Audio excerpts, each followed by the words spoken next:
Hello students, this video is for class 8 and in this video I am going to summarize the first chapter of your science, that is crop production and management, which you have learnt very recently through online class. Crop production and management, हम फसलों का उत्पादन कैसे करते हैं और उसके management का क्या मतलब हुआ। तो सबसे पहले हम इस चीज़ को समझते हैं। इस टॉपिक को आप ज्योग्राफी में भी पढ़ते होंगे, सोशल साइंस में भी पढ़ते होंगे और आगे भी पढ़ेंगे और साइंस में भी पढ़ रहे हैं। तो एक ही टॉपिक को अगर हम साइंस में भी पढ़ते हैं और सोशल साइंस में भी पढ़ते हैं तो क्या ज़रूरत है दोनों ही सब्जेक्ट में सेम टॉपिक को पढ़ने की। गौर करने की ज़रूरत है। किसी भी टॉपिक को जब हम सोशल साइंस में पढ़ते हैं तो हमारे पढ़ने का पर्पस और हमारे पढ़ने का नज़रिया, और उसी टॉपिक को जब हम साइंस में पढ़ते हैं तो हमारे पढ़ने का नज़रिया अलग अलग होना चाहिए और होता है। सोशल साइंस में जब हम किसी टॉपिक के बारे में जानकारी लेते हैं तो हम उस फैक्ट को सीखते हैं, मैक्सिमम फैक्ट्स को कलेक्ट करते हैं और उसे याद रखते हैं, बहुत तरह के आंकड़े, बहुत तरह के रिपोर्ट्स। लेकिन जब हम उसी चैप्टर को, उसी टॉपिक को साइंस में पढ़ते हैं तो हम सिर्फ उस फैक्ट को याद नहीं रखते हैं, हम उस फैक्ट को एग्जामिन करते हैं, हम उस पर सोचते हैं क्यों, कैसे, किस प्रकार, इन सारे चीज़ों पर वर्क करते हैं। तो निश्चित रूप से जब आप इस चैप्टर, आपको लगता होगा ये तो खेती बाड़ी से रिलेटेड है, कोई बहुत इम्पोर्टेंट तो टॉपिक है नहीं। खास करके पब्लिक स्कूल के बच्चे खेती बाड़ी से बहुत दूर रहते हैं और उन्हें ऐसा लगता होगा कि ये हमारे लिए बहुत यूज़फुल नहीं है, तो उसे हम साइंटिफिक वे में पढ़ेंगे। ये सोशल साइंस नहीं है, ये साइंस है। यहाँ हम सब चीज़ों को, सिर्फ चीज़ों को याद नहीं रखेंगे, यहाँ पर हम एग्जामिन करेंगे, हम उस पर वर्क करेंगे कि ये चैप्टर हम साइंस में पढ़ रहे हैं। अब सिंपल सी बात है कि हम क्रॉप प्रोडक्शन और इसके साथ एक मैनेजमेंट वर्ड भी जुड़ा हुआ है, तो क्रॉप प्रोडक्शन में मैनेजमेंट की क्या ज़रूरत है। तो आप जान रहे हैं कि हमारे देश की आबादी बहुत अधिक है, दुनिया में भी आबादी बढ़ती जा रही है, हमारे देश में और भी तेज़ी से बढ़ती जा रही है। लेकिन लैंड जो हैं, खेती वाले लैंड, वो तो करीब करीब लिमिटेड हैं, उतने के उतने हैं। तो आप समझ सकते हैं कि खेती पर कितना लोड है। 130 करोड़ आबादी को हमें खिलाना है, लगातार ये आबादी बढ़ती जा रही है, ज़मीन बढ़ नहीं रहा है। तो जब तक क्रॉप प्रोडक्शन का मैनेजमेंट नहीं होगा सभी लोगों को भोजन नहीं मिल पाएगा। इसलिए क्रॉप प्रोडक्शन का मैनेजमेंट बहुत ज़रूरी है। ट्रेडिशनल सिस्टम से खेती हम नहीं कर सकते हैं। ट्रेडिशनल सिस्टम से खेती करेंगे तो ये तो मैनेजमेंट नहीं हुआ और सभी लोगों को भोजन नहीं मिल पाएगा। तो यहाँ पर साइंस में हम इस चैप्टर को पढ़ेंगे इस रूप में कि हम क्रॉप प्रोडक्शन का मैनेजमेंट कैसे कर सकते हैं। एक एक फैक्ट को समझने की कोशिश करेंगे। आपने चैप्टर पढ़ लिया है, यहाँ पर तो हम समराइज कर रहे हैं पूरे को। किसी फैक्ट को जानने में, किसी पॉइंट में अगर आपको कोई तकलीफ रह गई होगी तो इसे हम इस वीडियो के माध्यम से क्लियर करने की कोशिश कर रहे हैं। आप एग्रीकल्चरल प्रैक्टिसेस में सबसे पहले आपने पढ़ा होगा प्रिपरेशन ऑफ सॉइल। खेती की शुरुआत ही होती है, ज़मीन को कोड़ते हैं हम लोग, जोतते हैं, यहाँ से, यहीं से हम स्टार्ट करते हैं। तो हम यहीं से स्टार्ट करेंगे। हम ये इस बात पर गौर नहीं करेंगे कि खेती को हम, ज़मीन को हम कैसे जोतते हैं। हम इस बात पर चर्चा करेंगे कि ज़मीन को जोतना क्यों जरूरी है। तो खेत को जोतने का मतलब है लूजनिंग ऑफ सॉइल, मिट्टी को ढीला करना। और मिट्टी को ढीला करने का पर्पस क्या है, इससे फ़ायदा क्या है। सबसे पहला फायदा समझिए, मिट्टी जितनी हल्की होगी हमारे क्रॉप, हमारे प्लांट का रूट उतना ज़्यादा नीचे फैलेगा। और आप जानते हैं वाटर मिनरल का एब्जॉर्प्शन रूट्स ही तो करते हैं। रूट जितना दूर तक, जितना अधिक फैलेंगे मिट्टी में, उतना वाटर और मिनरल को एब्जॉर्ब करेंगे। प्लांट उतना ही ज़्यादा ग्रो करेगा। प्लांट जितना अधिक ग्रो करेगा हमारा प्रोडक्शन उतना अधिक बढ़ेगा। तो पहला फायदा हो गया खेत जोतने का। दूसरा फायदा है कि हमारी मिट्टी में बहुत सारे यूजफुल माइक्रोब्स होते हैं एंड वर्म्स। ये हमारे लिए यूजफुल है। मिट्टी में बैक्टीरिया भी होता है। अर्थवर्म को तो आप जानते होंगे, they are called friend of farmers. ये सारे खेती में मदद करने वाले हमारे होते हैं। और जब हम मिट्टी को लूज करेंगे तो they get oxygen very easily.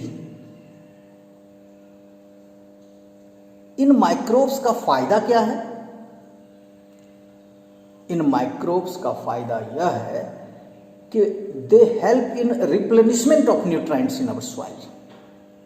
Replenishment of nutrients का मतलब क्या हो गया कि हमारी मिट्टी में मिनरल्स एंड अदर मटेरियल्स तो लिमिटेड हैं। लगातार हम फसल लगाए जा रहे हैं साल दर साल, सीजन दर सीजन, तो ये न्यूट्राइंट्स तो घटते चले जा रहे हैं। ये न्यूट्राइंट्स फिर आएंगे कहाँ से मिट्टी में? आपने कभी गौर किया है कि लगातार हमारे रूट्स मिनरल्स लेते जा रहे हैं, अदर मटेरियल्स जो प्लांट्स के लिए रिक्वायर्ड हैं वो लेते जा रहे हैं, तो ये फिर आएंगे मिट्टी में कहाँ से? उनका रिप्लेसमेंट कैसे होता है? नेचुरल प्रोसेस से रिप्लेनिशमेंट होता है। आप गौर किए हैं, आपके खेत में कीड़े मकोड़े छोटे छोटे जो मरते हैं और पेड़ की या फसलों की पत्तियां झड़ती हैं, सब के सब गायब हो जाते हैं कुछ दिनों में। ये जाते कहाँ हैं? They all are decomposed by these microbes. ये सड़ा दिए जाते हैं। मिट्टी में माइक्रोब्स हैं, वे इनको सड़ा देते हैं और सड़ने के बाद ये हमारे प्लांट के लिए मटेरियल्स जो जरूरी है, जो रिक्वायर्ड मटेरियल्स हैं, जो सिंपल मटेरियल हमारे प्लांट्स के लिए जरूरी होते हैं, तो डिकम्पोजिशन के बाद ये सिंपल मटेरियल्स में कन्वर्ट हो जाते हैं, जिससे हमारे प्लांट्स को न्यूट्राइंट्स मिलने लगता है। तो जब हम खेतों को जोतते हैं तो हमको दो फायदा है। पहला तो हमारे प्लांट के रूट्स ज़्यादा फैलेंगे, प्रोडक्शन अधिक होगा, और दूसरा हमारे खेतों में जो माइक्रोब्स एंड वर्म्स हैं वे भी ज़्यादा ग्रो करेंगे, जो कि हमारे लिए यूजफुल होगा। डिकम्पोजर्स का जिक्र भी हमने किया। बहुत सारे माइक्रोब्स ऐसे होते हैं जिनका काम ही है सड़े गले चीज़ों को गला देना। हमारा शरीर बना हुआ है ऑर्गेनिक मटेरियल्स का। ये शरीर आया कहाँ से? ये नेचुरल मटेरियल से आया हुआ है। Carbon, hydrogen, oxygen, nitrogen and some minerals, ये सभी तो नेचर से ही लिए गए हैं, कुछ सॉइल से, कुछ हवा से, कुछ अदर मटेरियल से। मरने के बाद ये माइक्रोब्स फिर से इस पूरे ऑर्गेनिक कॉम्प्लेक्स मटेरियल को तोड़ तोड़ करके उसी मटेरियल में कन्वर्ट कर देते हैं और वहीं पहुंचा देते हैं जो जहां से आया है। This is decomposition and the process is carried out by bacteria and some fungi. तो इसलिए आज से देखा जाए तो ये सारे हमारे लिए यूजफुल हैं। और माइक्रोब्स कितने यूजफुल हैं हमारे लिए, हम लोग तो नॉर्मली समझते हैं ये बैक्टीरिया, ये फंजाई, ये सभी हमारे लिए हार्मफुल हैं, खतरनाक हैं। नेक्स्ट चैप्टर जो आपका है माइक्रो ऑर्गेनिजम्स, उसमें हम लोग देखेंगे कि नहीं इनका कुछ फ़ायदा भी है, हम फ़ायदा इनसे ले सकते हैं और ले रहे हैं आज। इस पर हम लोग आगे चर्चा करेंगे। फिलहाल ये दूसरी बात है। अब देखिए रिप्लेनिशमेंट, अभी हम लोग रिप्लेनिशमेंट पर चर्चा की। हमारे खेतों की उर्वरा शक्ति घटती जा रही है। घटती इसलिए जा रही है क्योंकि उससे न्यूट्राइंट्स हम लगातार लेते जा रहे हैं, उस हिसाब से उसमें दे नहीं पा रहे हैं। ठीक उसी प्रकार से जैसे एक ग्रोइंग चाइल्ड को बढ़ने के लिए खूब न्यूट्राइंट्स चाहिए, प्रोटीन चाहिए, विटामिन्स चाहिए, कार्बोहाइड्रेट भी चाहिए, लेकिन अगर हमारे बच्चे को पर्याप्त मात्रा में न्यूट्राइंट्स नहीं मिल रहा है तो हम क्या करते हैं, we give them some supplement, Complan पिलाते हैं, हॉर्लिक्स पिलाते हैं, उससे भी काम नहीं चलता है तो कुछ और भी तरह के सप्लीमेंट्स उन्हें देना पड़ता है। बड़े बुजुर्ग हैं, काम नहीं चल रहा है, न्यूट्राइंट्स उन्हें कम मिल पा रहा है, हमें आयरन विटामिन की गोलियां देनी पड़ती हैं उन्हें। These are supplements. ठीक उसी प्रकार से हमारी धरती, हमारा ज़मीन, लगातार हम उससे क्रॉप लेते जा रहे हैं और वो कमज़ोर होती जा रही है और उसमें न्यूट्राइंट्स की कमी होती जा रही है। उसका रिप्लेनिशमेंट कैसे होगा? कई एक तरीका है। कुछ नेचुरल मेथड क्या है, इस पर जरा सा देखते हैं। नेचुरल तरीका क्या है? नेचुरल तरीका है सबसे पहले decomposition of dead and decaying material, जिसकी चर्चा भी हमने की। पत्ते, पेड़ पौधे के सड़े गले मटेरियल्स, कुछ छोटे छोटे जीव जंतु जो खेतों में रहते हैं वो सब भी मर जाते हैं, वो भी सड़ते हैं, इससे रिप्लेनिशमेंट होता है, उर्वरा शक्ति बढ़ती है। एक तरीका यह भी है natural process by nitrogen fixation. कहते हैं कि एक कुछ खास प्रकार के क्रॉप्स होते हैं जैसे लेगुमिनस क्रॉप्स कहते हैं फली वाले पौधे, जैसे मटर, चना, ये दलहन वाले पौधे होते हैं। और and they have rhizobium bacteria in their root nodules. उनके रूट में कुछ गांठ होती हैं जिसमें कि राइजोबियम नाम का बैक्टीरिया होता है, और ये राइजोबियम बैक्टीरिया एटमॉस्फेरिक नाइट्रोजन को नाइट्रेट में कन्वर्ट करते हैं। तब यहाँ पर एक चीज़ सोचना है हमको, हमारे एटमॉस्फेयर में सबसे ज़्यादा नाइट्रोजन है 78%, लेकिन आपको जानकर आश्चर्य होगा ये नाइट्रोजन N2 के रूप में, जैसे ऑक्सीजन O2 के रूप में, कार्बन डाइऑक्साइड CO2 के रूप में, उसी प्रकार नाइट्रोजन N2 के रूप में। But N2 in form of nitrogen in form of N2 is useless for living organisms, either plants और एनिमल्स। हमारे लिए कोई काम का नहीं है ये N2। लेकिन अगर यही N2 NO3 में कन्वर्ट हो जाए, नाइट्रेट में कन्वर्ट हो जाए, तो they are taken by plants, वे प्लांट्स के द्वारा ले लिए जाते हैं और फिर प्लांट्स भोजन बनाते हैं, उसी भोजन को हम खाते हैं तो वो नाइट्रोजन हमारे शरीर में भी आ जाता है। और आपको जानकर बड़ी हैरानी होगी कि हमारा पूरा जो बॉडी प्रोटीन का बना हुआ होता है, तो प्रोटीन बिना नाइट्रोजन के नहीं बन सकता। तो हमारे लिए नाइट्रोजन की कितनी अहमियत है आप समझ सकते हैं। और वो नाइट्रोजन आया कहाँ से? N2 के फॉर्म में है एटमॉस्फेयर में, अब प्लांट को चाहिए NO3 के रूप में, कैसे आएगा? हमारे नेचर में बहुत सारी ऐसी घटनाएं होती हैं जिसके द्वारा ये N2 NO3 में कन्वर्ट हो जाता है। पहला, लेगुमिनस प्लांट्स, दाल वाले पौधे के जो रूट नोड्यूल्स में राइजोबियम बैक्टीरिया होता है, they have the capacity to convert N2 into NO3 and the process is called nitrogen fixation. बड़ी सिंपल सी बात है, अगर हम बीच बीच में फसल लगा दें दाल वाला, तो हमारे खेतों में नाइट्रेट आ जाएंगे। Natural method of replenishment. और भी कुछ होते हैं, धान के खेत में ब्लू ग्रीन अलगी होता है, वो भी नाइट्रोजन फिक्सेशन करता है। थंडरिंग, जब बिजली चमकती है तो हमारे एटमॉस्फेयर में भी N2 NO3 में कन्वर्ट हो जाता है, और वो भी हमारे लिए यूजफुल है, प्लांट्स के थ्रू हमारे शरीर में आएगा। ये सारे तो नेचुरल प्रोसेस हैं। लेकिन हमारी खेती इतनी अब सघन हो गई है, हमें इतने अधिक क्रॉप की आवश्यकता है कि हम केवल नेचुरल मेथड के भरोसे तो नहीं रह सकते हैं। मैन्यूरिंग करते हैं हम लोग। मैन्यूरिंग क्या हुआ? गोबर को सड़ा करके हम मैन्यूर बनाते हैं।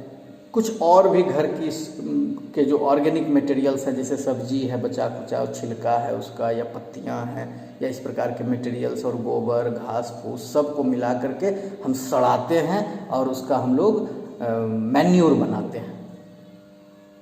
और ये मैन्यूर हम खेतों में छिड़कते हैं। They have nutrients, they have sufficient amount of nutrients, plants get it. ये सब तो नेचुरल तरीका है। लेकिन अगर इससे काम नहीं चले तो क्या होगा? तब हमें आर्टिफिशियल मेथड से जो सप्लीमेंट बनाए जाते हैं, जिसे हम लोग फर्टिलाइज़र कहते हैं, उसका इस्तेमाल जो फैक्ट्रीज में तैयार होता है वो करते हैं। यूरिया, पोटास, फॉस्फेट वगैरह वगैरह, NPK, ये सब कॉमन है। सवाल यहाँ पर यह उठता है, आप बराबर सुनते होंगे, सरकार भी कहती है, वैज्ञानिक भी कहते हैं कि हमें फर्टिलाइज़र का यूज़ कम करना चाहिए, हमें नेचुरल मेथड से ही रिप्लेनिशमेंट पर ध्यान देना चाहिए।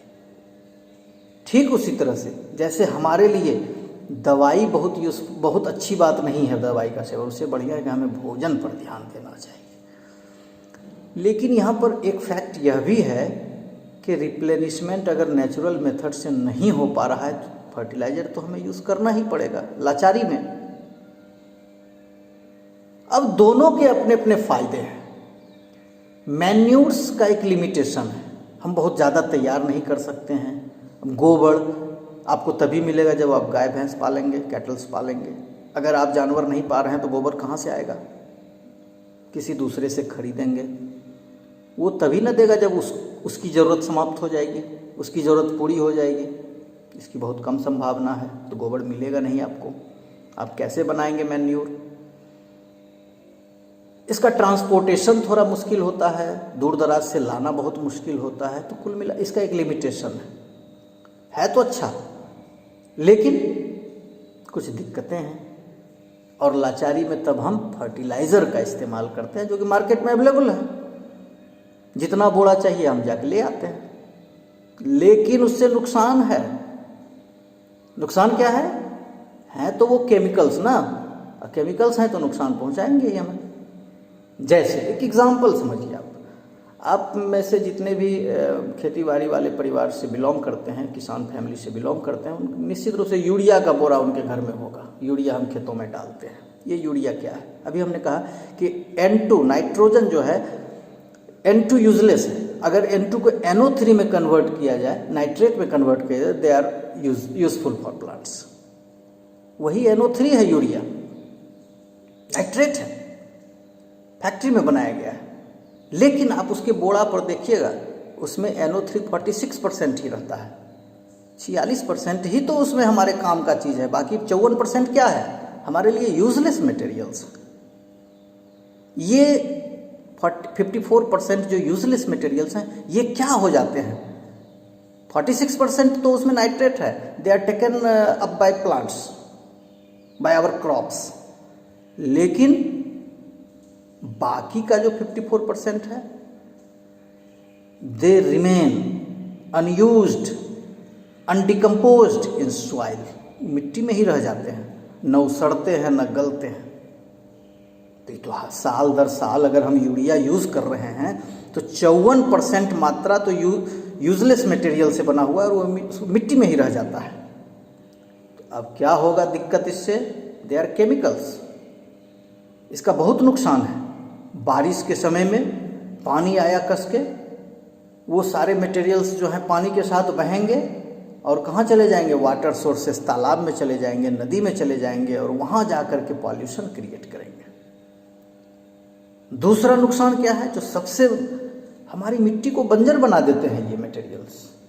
कैसे बंजर बनाते हैं समझिए, हमारे सॉइल पार्टिकल्स के बीच में सम स्पेस होते हैं और उसी स्पेस में हमारा पानी रहता है, वाटर। जो आप देखते हैं मिट्टी में नमी है, नमी का मतलब है सॉइल पार्टिकल्स के में बीच में, एक्चुअली सॉइल पार्टिकल्स को चारों तरफ से लपेटे हुए पानी की एक फिल्म होती है, वाटर की एक पतली चादर होती है, जिसे हम लोग कैपिलरी वाटर कहते हैं। And they are useful for plants, they are actually absorbed by the root of our plants. लेकिन ये जो 54% अनवांटेड मटेरियल है, अनयूज्ड मटेरियल है, ये जाकर सॉइल पार्टिकल्स के बीच जो स्पेस है सबको बांट देते हैं, सब में जाकर बैठ जाते हैं, जम जाते हैं। अब आप खेत में पानी पटा रहे हैं लेकिन हमारी मिट्टी को पानी मिल ही नहीं रहा, मिट्टी तो बंजर हो गई। तो फर्टिलाइज़र का ज़्यादा यूज़ करते हैं तो नुकसान है, लेकिन लाचारी में हमें फर्टिलाइज़र का इस्तेमाल करना पड़ता है। एक वर्ड आया था क्रॉप रोटेशन, बहुत कॉमन वर्ड है, आपसे पूछा जाता है what is crop rotation. Crop rotation का मतलब है ये भी रिप्लेनिशमेंट, न्यूट्रिशनल रिप्लेनिशमेंट का एक तरीका है। क्रॉप रोटेशन क्या है? देखिए, हम लगातार अगर फसल, एक ही तरह के फसल को बोते हैं तो एक ही तरह का न्यूट्राइंट्स जो है लगातार खत्म हो जाता है हमारी मिट्टी से। अगर फसल को हम बदल बदल के बोएं तो हर फसल की अलग अलग रिक्वायरमेंट है, तो हर प्रकार के न्यूट्राइंट्स मिट्टी से लिए जाएंगे और खास प्रकार के न्यूट्राइंट्स की कमी नहीं होगी। इसी क्रम में हम लोग लेगुमिनस प्लांट्स, जिनके रूट नोड्यूल्स में भी हमने चर्चा की, बैक्टीरिया होता है और वो नाइट्रोजन फिक्सेशन करता है, मिट्टी में नाइट्रेट की मात्रा को बढ़ाता है, जो कि हमारे लिए यूजफुल है। तो ऐसा क्यों न करें, हम एक फसल धान या गेहूं का लगाने के बाद एक दाल वाला पौधा लगाते हैं, एक दाल वाला फसल लगाते हैं जिसमें कि बैक्टीरिया है राइजोबियम, और वो नाइट्रेट बना देगा। इसी को क्रॉप रोटेशन कहते हैं कि दो फसल के बीच में एक दाल वाला फसल लगा दें। इससे होगा क्या कि ऑटोमेटिकली न्यूट्रिशनल रिप्लेनिशमेंट हो जाएगा हमारे सॉइल का और उसको न्यूट्राइंट्स मिलते रह जाएंगे। इस प्रकार के इरिगेशन की चर्चा है आपके इस चैप्टर में। इरिगेशन, खेत को पटाते हैं, पटाने की बहुत सारी विधि है। पुराने समय में दूसरे तरीके से पटाते थे, लेकिन अब तो काम चलने वाला है नहीं, तो अब हम लोग पटाते। लेकिन इस क्रम में एक चीज़ का ध्यान रखना है, प्लांट को वाटर तो देना ही है, ये तो उसकी ज़रूरत है, लेकिन पानी को बचाना भी है। पानी हमारे पास है नहीं ज़्यादा, तो यानी कि to provide water to our plants, it is its requirement, but also to conserve water for future. तो क्या करेंगे हम लोग, कुछ नया नया तरीका आ रहा है जिससे कि हम फसलों को पानी भी दे दें और पानी ज़्यादा बर्बाद भी नहीं हो। अब देखते होंगे गाँव में जो किसान होते हैं, उन्हें एक्चुअल कैलकुलेशन उनके पास नहीं है कि किस फसल को कितनी मात्रा में पानी चाहिए, तो कभी कभी रिक्वायरमेंट से बहुत ज़्यादा खेत में पानी छोड़ देते हैं, इससे पानी की बर्बादी होती है। तो अब नए नए रिसर्चेज आ रहे हैं जिसमें पानी को जितना रिक्वायरमेंट है प्लांट का उतना ही देने की।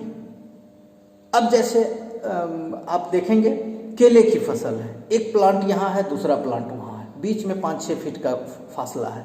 अगर पूरे खेत को पटाते हैं तो पानी ज़्यादा बर्बाद होता है, क्यों ना हम जहाँ जहाँ प्लांट है वहीं वहीं पर पानी दें। इस प्रोसेस को ड्रिप इरिगेशन कहते हैं। एक पाइप बिछा दिया जाता है और वहीं वहीं पर उसका छिद्र होता है जहाँ जहाँ प्लांट लगा हुआ है। आप जैसे ही खेत को पटाते हैं सिर्फ पौधे में पानी पड़ता है, बाकी ज़्यादा पानी बर्बाद नहीं होता है।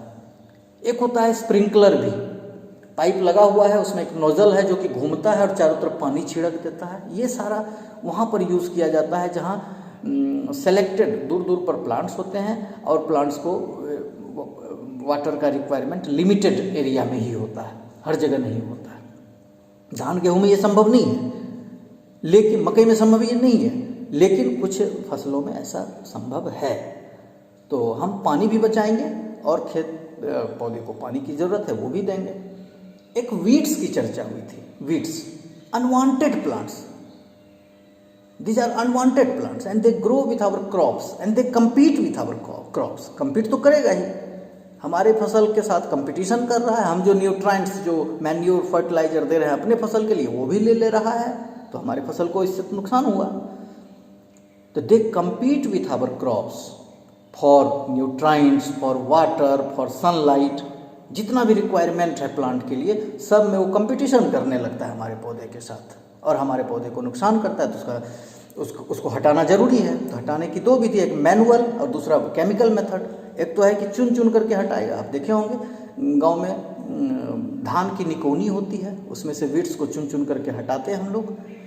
तो ये मेथड थोड़ा एक्सपेंसिव है, टाइम टेकिंग है और हर फसल के साथ संभव भी नहीं है, इसलिए एक अब केमिकल मेथड भी आया है। केमिकल्स मार्केट में है, they kill only weeds, they don't harm our crops, they kill only weeds. These are called weedicides. Weedicides, side मतलब मारने वाला, weedicides, weeds का किलर। इस केमिकल का छिड़काव कर देते हैं, हमारा फसल सुरक्षित रहता है, वीड्स मर जाते हैं। हालांकि इसका नुकसान भी है। नुकसान क्या है, ये तो केमिकल्स हैं, हमारी मिट्टी में चले गए। हम जब उसका छिड़काव करते हैं तो केवल वीड्स पर ही तो नहीं पड़ा, हमारे फसल पर भी पड़ा, हमारी मिट्टी में भी चला गया। पॉल्यूशन क्रिएट करते हैं, लेकिन कोई उपाय नहीं है, उसका छिड़काव करना पड़ता है। ये सब तरीका है। इसके बाद जब फसल तैयार हो जाता है तो उसकी हार्वेस्टिंग होती है, थ्रेशिंग होती है, विनोइंग होती है और फसल तैयार होकर के आपके घर आ गया। आ तो गया, लेकिन आप सोशल साइंस में भी पढ़ते होंगे, फसल को बचाना बड़ा मुश्किल है। महीना 2 महीना तक तो रह जाए, उसके बाद ख़राब होने लगता है। आपकी गेहूं की फसल है, मकई की फसल है और भी चीज़ों की फसल ख़राब होने लगता है। तो हम उसे बचा के कैसे रखेंगे, फिर अगले साल बोना भी है या साल भर उसे चलाना है। तो हम कैसे उसे बचाएंगे, उसका प्रिजर्वेशन कैसे करेंगे। तो एक चीज़ का जिक्र है इसमें कि जब हम फसल का स्टोरेज करते हैं, पहले तो लोग कोठी में करते हैं, सिलोस कोठी में पहले करते थे, मिट्टी की कोठी होती थी, लेकिन अब कोठी नहीं है। अब हम लोग फैंसी घरों में रहने लगे हैं। मिट्टी की कोठी हम कैसे उसमें बनाएंगे, पसंद ही आपको नहीं आएगा। कौन बनाएगा, कौन उतना मेहनत करे। रेडीमेड हम लोग मार्केट से ड्रम ले आते हैं।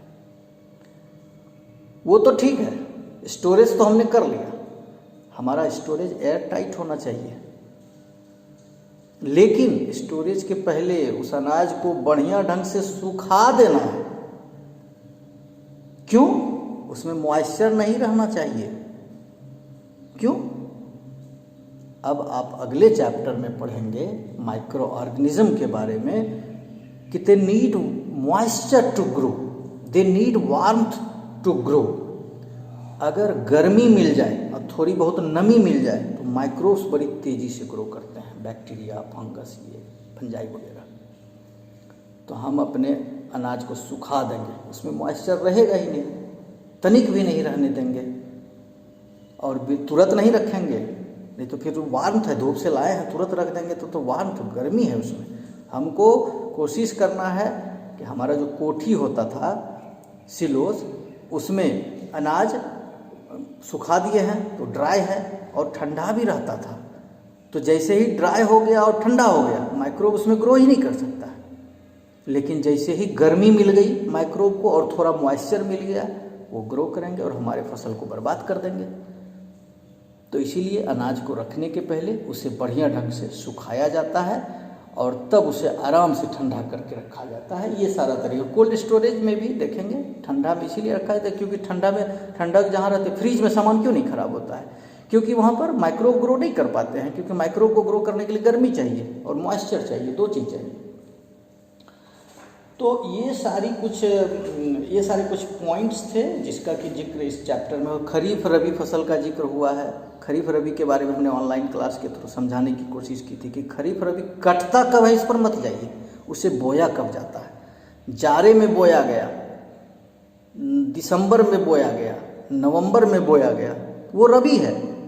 चाहे वो मार्च में कट जाए, अप्रैल में कट जाए, लेट हो गया, मई फर्स्ट वीक में कट रहा है, उससे फर्क नहीं पड़ता, लेकिन बोया गया कब, जाड़े में, इसलिए वो रबी है। बोया गया वो बरसात में, अब 3 महीने में तैयार हो, 4 महीने में तैयार हो, 2.5 महीने में तैयार हो, इससे फर्क नहीं पड़ रहा, लेकिन बोया गया बरसात में, इसलिए वो खरीफ है। बस ये याद रखना है फंडा। और अभी आप घर पर हैं, मैक्सिमम बच्चे गांव चले गए हैं, आप ये जानकारी एकत्र करने की कोशिश कीजिए। खरीफ और रबी फसल कौन कौन से हैं उनका एक लिस्ट तैयार कीजिए। अभी बढ़िया है, अभी आप घर पर हैं, आप खेत के करीब हैं, आप किसानों के बीच हैं और आपको ये चैप्टर पढ़ना है, क्रॉप प्रोटेक्शन एंड मैनेजमेंट। तो आप इस चैप्टर का प्रैक्टिकल नॉलेज ज़्यादा से ज़्यादा वहाँ पर लोगों से ले सकते हैं। तो यही था आपका चैप्टर, और हम समझते हैं कि थोड़ा बहुत अगर कन्फ्यूज़न कहीं रहा होगा तो इस वीडियो के द्वारा आपका वो कन्फ्यूज़न दूर हो गया होगा, और इसके बाद भी कुछ कन्फ्यूज़न रहेगा तो हम लोग डाउट क्लास में उसे क्लियर करेंगे। Thank you.